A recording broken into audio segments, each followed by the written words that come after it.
Hello, hello. So I'm live right now. How are you today? Let me let my camera get a nice focus here before I start going. Okay, let me sit up a little. Let's see here. Just get myself adjusted a little here. Thank you, thank you. Let's see. That's pretty good. I'll come a little bit closer because my background is kind of messy. So again, like I normally do, I like to give you a tip up front. Today, I'm streaming here horizontally and vertically. I'm using the new dual stream that I was given access to. And I really like this because I can do two things. I can reach both audience, the guys, you guys and girls here on the vertical and then horizontal. So the tip is, I always like to give my tip up front. I have been doing a number of self-tapes, and I thought every once in a while, I like to do a quick little tip for self-tapes.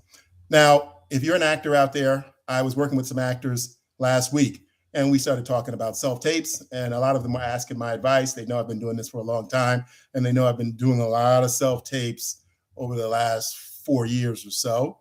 And I always have the main advice. Number one, use the best camera you have access to. If your best camera is your cell phone, use that. If you have a DSLR and you know how to connect that to your computer, use that. Use the best cell phone possible. I know a lot of, you know what? Hold on one second. Let me shut off this irritating autofocus. If I can remember how to do it, let's see here. I think I remembered, yes. Okay, so always use part one of the tip, always use the best camera that you have access to because you want your images to look impressive. I know a lot of the casting directors say, don't worry so much about, if you're shooting on your cell phone or if you're shooting on a camera, a regular DSLR or some type of web camera that's built into your laptop. I say, whenever possible, use the best image and the best sound possible. Now, normally what I do with my self-tapes, I record double system sound. Now, what that means is I don't use, like right now, I'm using the sound built into my webcam. On my audition tapes, I don't usually do that. I'll have a separate microphone connected to me, a clip-on mic, and I'll keep that clip-on mic out of frame. And I will later in post-production put the sound and the video together. And it just takes a few seconds to do that nowadays. Most nonlinear editing software has the ability to synchronize the audio and the video. So it's not a big deal. And you get much better sound that way, having a dedicated audio device as close as possible to the sound source, which is your mouth.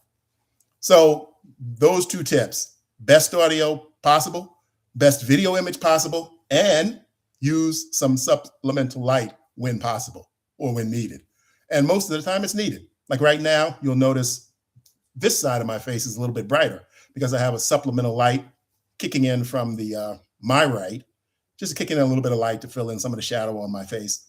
I should have it a little bit more in front of me, but I'm seated at my desk right now, and my laptop and monitor in front of me. So the light, I don't have the ability to put the light where it needs to be, right to the left or the right of the camera. So you'll want to do that and have a little bit of supplemental light filling in some of the shadows on your face. And again, you want your self-tapes, and you need to do this, again, you need to do this in practice. You don't wait till the day of the self-tape and then try to set up your perfect lighting, your perfect sound, and your perfect video image. You want to do it beforehand and have it at the ready whenever you need to use it. Because you don't want to add that little bit, a little secret here, you don't want to add that little bit of frustration that will show up in your audition when not needed because you can't get your equipment running right. So you need to do that ahead of time, have it set up. Optimum situation is like what I have. I have a dedicated room where I have one area of that room, I have my backdrop permanently set up. I have my camera, my lighting, my extra monitor set up. So everyone can't do that, but you need to have your equipment somewhere at the ready where it's easy to set up. And again, if you're doing this as a profession, all you need is a little corner of a room where you can set up your self-taping station. And I would say every serious actor should have somewhere, even if it's in a closet, even if it's in the corner of your kitchen, and you just move the stuff out of the way when you're not using it, but you don't take it down. You don't disconnect it all. You want to have it there, set up, ready to go, so that when you get a self-tape, you just move the camera into position, you move the light into position. If you have an extra monitor, you move that into position. You don't want to start from zero each time. That's what makes self-taping frustrating, is when you have to start from zero each time you want to do a self-tape. You got to unpack the camera. You got to put it on the tripod. You have to find some place to set it up. You have to set up your backdrop. You have to get your lights out. You have to get your microphone out. If you're using a reference monitor, you have to get that set up. You don't want to do that every time. If you have no choice, then you have no choice. I'm not talking to the people who don't have a choice, where they can't leave the equipment set up all the time, or they don't have an extra room, or they don't have a little corner of the room where they can cover it up. What I used to do also is I would have a little corner of the room and I'd have my equipment pushed into that corner and I'd cover it with a big black sheet. So that's something you can do too. It reminds family members, hey, stay away from this. This is my equipment for my self-tape, trying to get my acting jobs and push my career forward and, better all of our lives, not just mine. So you might have a little area where you can put your equipment in the corner and leave it set up and cover it up. You don't want to accumulate unnecessary dust. You want it to be clean. You don't want your lens dirty, covered with dust. So there are options. Find those options, but always shoot the best high quality self-tape that you can. A lot of times casting people will say, oh, it doesn't matter as long as we can see and hear you. But that's not true. They want it to look good. I've had a number of casting people tell me, oh, your tape looked like we could just take it and drop it into the film. It doesn't have to be that good. I have a video production background. So my self-tapes, sometimes depending on the role, I'll like them similar to how I would see the character lit. I don't go overboard.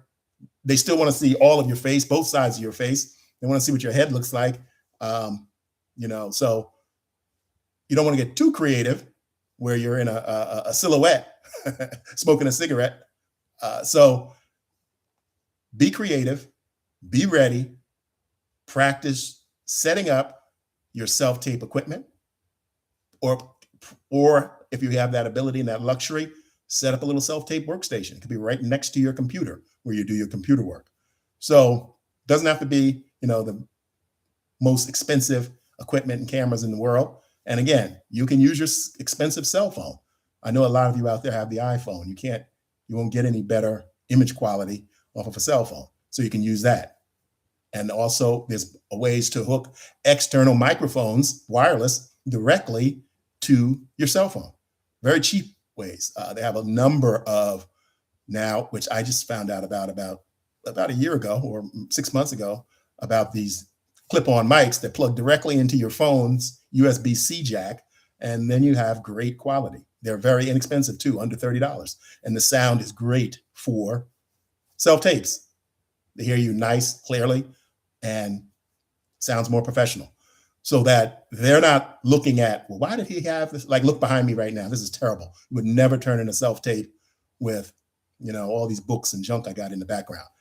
I'm just doing this because I'm right here at my workstation. This is what behind me at my workstation. My workstation is right off my kitchen. You can see back there the sink, the refrigerator.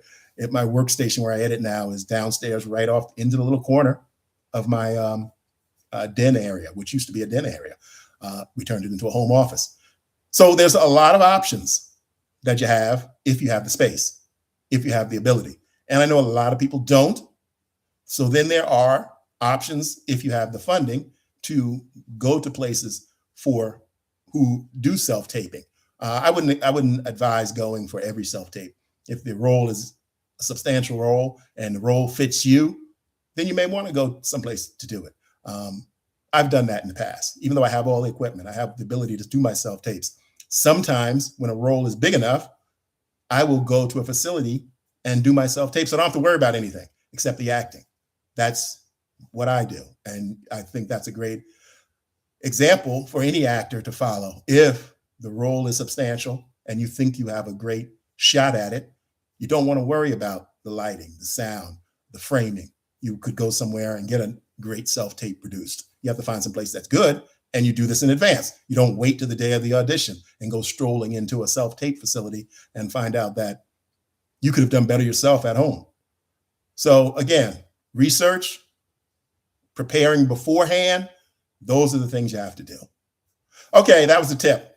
What I want to talk about today too, I want to move on to a topic that I'm going to continue to talk on: artificial intelligence, video generation.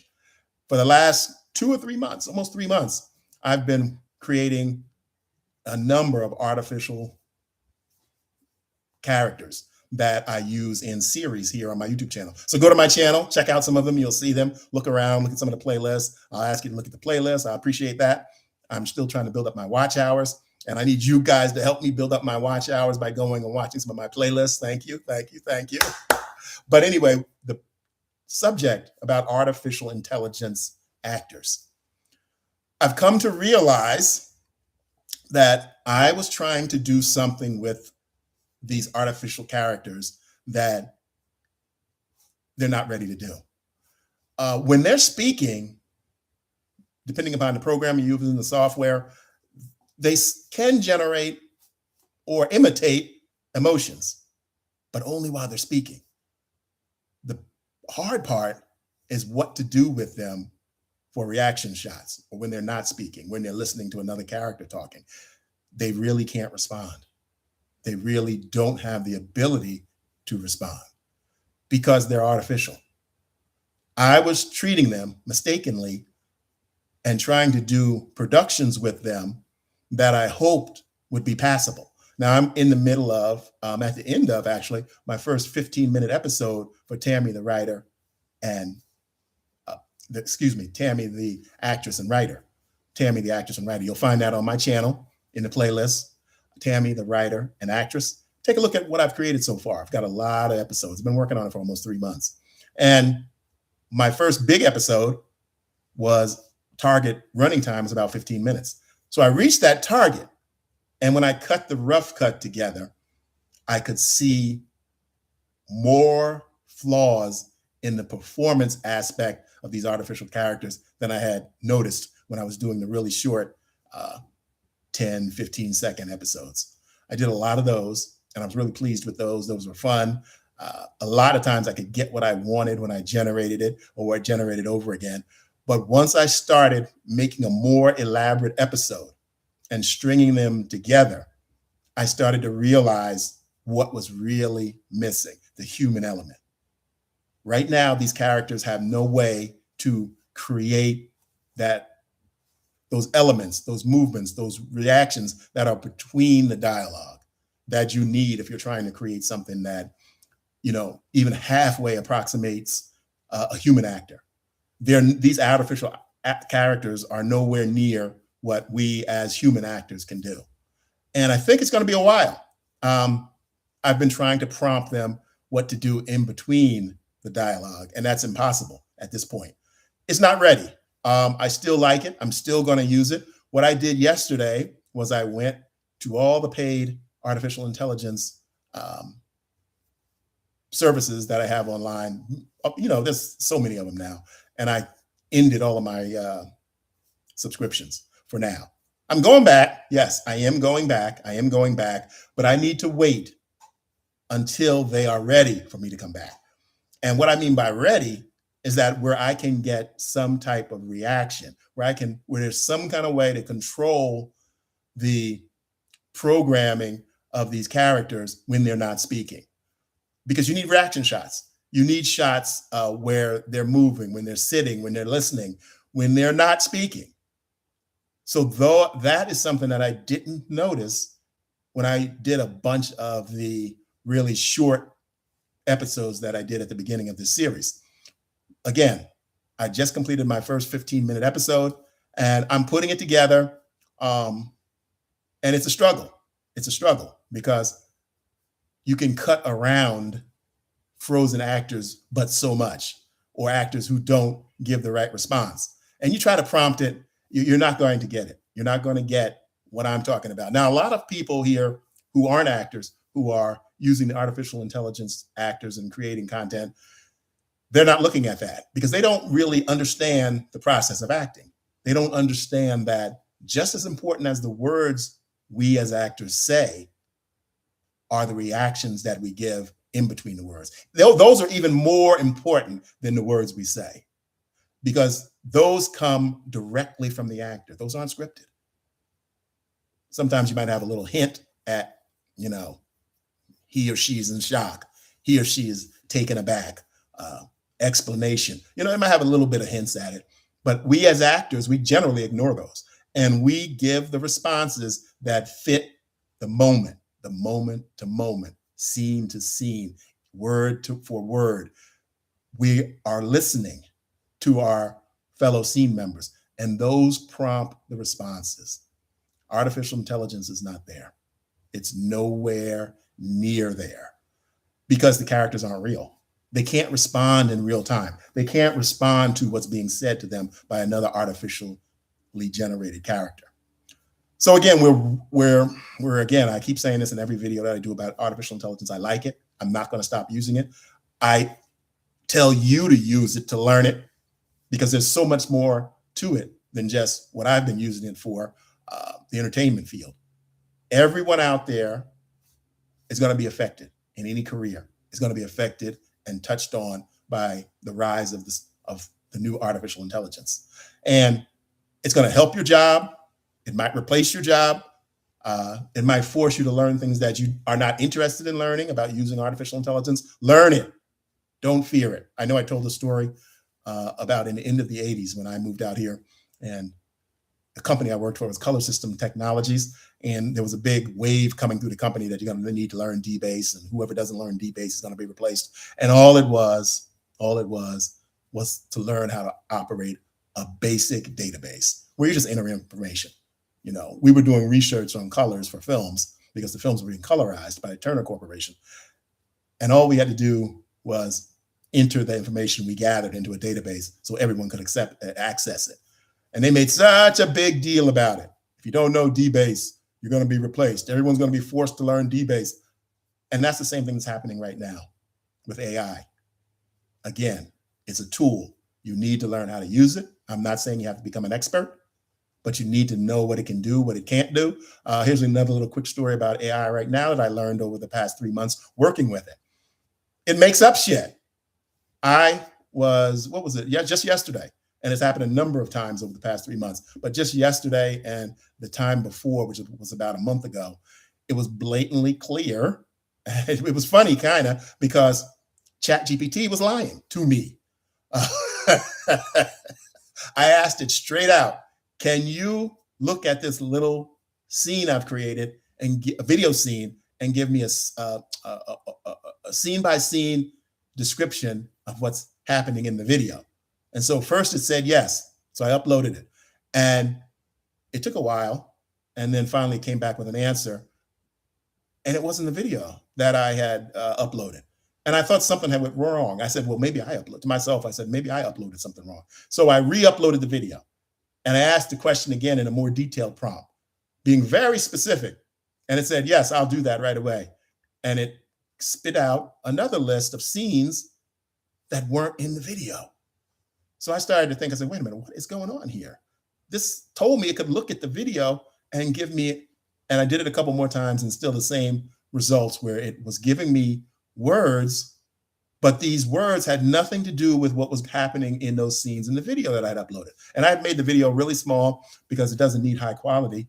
And I had done it before. The reason I thought that it could do it was because I had uploaded something and it did summarize it, but then it admitted. It said, I have to be straightforward. And it's funny, this is not a direct quote, but ChatGPT wrote back, I have to be direct. To save time, I have to be more direct. And I'm glad you asked me the question multiple times. So now I will be completely direct. I cannot look at video the way you can as a human. I analyze video based on sound, based on voice, sound effects. So the video I had uploaded was very minimal. It was a silent video, and I just needed a description of each scene. But it told me it could do it, and then just kept giving me the runaround. And finally, it admitted that it couldn't do it. So it's funny. You got this computer program lying, just making up stuff, just purely, blatantly making up stuff. And then finally, at the end, it told me that it was making up stuff, that it can't analyze the video if it can't see text, or it can't analyze text, or it can't hear sound. So it estimates about what's going on. It gives you an estimate of what's going on. So I learned that it will tell you that it can do something, but it can't. So again, that leads back to the artificial characters. And if you look at any, a lot of the content that people are putting together online, they're really short. And even the scenes, if they put together a short bit, like a short film or something like that, you'll notice each cut is very, very short, because you can't linger on the actor. You can't really get reaction shots. I guess you could get reaction shots, but you have to generate the reaction shots separately. That's a possibility. That just jumped into my mind right now. But this is another level of work that is unnecessary, or again, showing that it's not ready to make fully character-driven pieces where a character speaks and a character reacts to what is being said to him or her. And so I'm not saying it can't be done, but it's very time-consuming, and you get a lot of drift in how the characters look. I know there's a lot of programs, I've even reviewed a couple on my channel, that are coming up with ways to get consistent characters. And some of them are working out really good. And I figured out a couple of ways to get consistent characters on my own.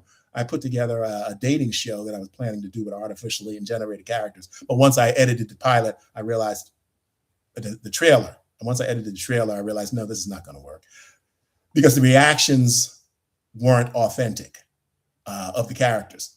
And the only way they could be authentic is if I prompted those reactions, and then I guess I could edit in separate reactions, but it wouldn't flow the way real reactions flow when you're working with human actors. So again, just another little word out there to the human actors that it may be coming, but it's going to be a while. And I don't really foresee we as human actors being replaced completely.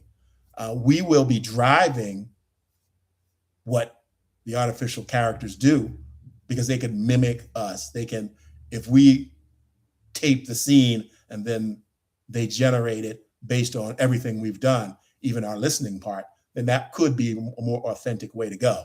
But you're going to still be in the need of human actors. And there will become a time when you might not need that many human actors. If you look at some of the movies past years with Planet of the Apes and their character generation, they really can get those reaction shots into the ape, into the fake CG apes. And it's all based on what the real actor does. So that possibility is there. It already exists. And that just needs to be moved forward into a version that us as independent filmmakers can use. But there are no software that I know of currently available that can generate those emotions and carry those through when they're not being directly prompted to do that. So it's still a while off. Again, I'm going to back off of it for a while. I'm going to move back onto my productions here on my YouTube channel with human actors and more content generated by me, myself, and continue to give you guys educational content, humorous content. I'm working on a comic series right now. You'll find it on my channel. And it's a comic talk show, but I have a number of projects that I'm trying to fill with human actors. You can't beat working with human actors. Myself as a director, I've directed over 25 independent feature films. And as I started getting into AI, I saw the benefits, AI actors, I saw the benefits of having them there at my beck and call, creating them exactly the way I wanted them to look. They're ready to work 24 hours a day. If I feel like giving up at midnight, they're ready to show up on the set and act. But they can't bring what a human actor or actress can bring to my production. And I can't converse with them the way I could converse with a human actor or actress. And I don't have that relationship with an artificial generated actor or actress that I can have with a human actor or actress, where I can talk to them about the scene and we can exchange ideas and we can get into the scene and move it forward. No, slow that down a little bit, move this forward, bring that up. Yeah. So it's missing a lot as a director, as a writer, as a producer. And I can see the potential for the future where you can rehearse with these actors and they will remember what you tell them during the rehearsal. And they probably will be able to bring that forth during the production. So it's still a long way off. It's still a long way off. And that 15-minute production that I'm working on, Tammy, the writer and actress, excuse me, I'm saying that, yes, Tammy, the actress and writer, Tammy, the actress and writer. You'll find that on my channel below. You can see what I've been doing with it. I'm going to finish that episode. I'm not 100% sure how. I still need to make a lot of adjustments to it. There's a lot of rough edges. And no matter how many times I prompt the software, you can't get exactly what you want because it doesn't have the ability to give you exactly what you want. One of my favorite sayings is, you can't find the answer because you're asking the wrong questions. You're not asking the right questions. So the question that I have is how to control or how to manipulate artificial actors in between the dialogue. So there's a couple of answers, but that I've come up with, a couple of things I've tried, numerous things. And it's just not what it should be. And again, this is all new. It's all beta. And I understand that. It's going to get better. It's going to get more controllable. It's going to get more user-friendly. A lot of software companies are coming out with prompting tools, and a lot of independent programmers are coming out with prompting tools. And they're beautiful, they're good, they're useful, but they can't fill in what's missing. And that's the human element. So that's where I'm going to leave this for today. I'll probably jump back on again tomorrow. I like the fact of doing this vertical and horizontal, but I don't want to go over the time limit that I've already reached right now. My goal is to try to be somewhere between 20 and 25 minutes. This episode is like 28 minutes. So I thank you for watching me today. Please go to my channel, check out some of my content, watch some of my playlists, share them if you like them. I'm trying to build up my watch hours and I need your help. But yeah, I'm learning a lot and I want to keep sharing it. If someone out there may find this useful or helpful, take a look at it. Consider what I'm saying. Leave me some comments in the, let's start a conversation. My email is available also. You can shoot me an email if you don't want to leave comments at the bottom. I love discussing these concepts and reading your ideas. I get a lot of ideas in the comments from people, and I love to see more. And I answer all my comments. I answer all my emails, and I enjoy sharing what I've learned with artificial intelligence. And I like the ability to do it right now, right on the spot, right live with you guys. So again, I'll see you tomorrow. And if I have anything else to say later today that I may have missed, I might jump back on for a moment or two. That's the convenience of being able to jump on and off here on YouTube and share what I'm learning and keep it fresh, keep it interesting. Thanks a lot. I'll see you in the next one.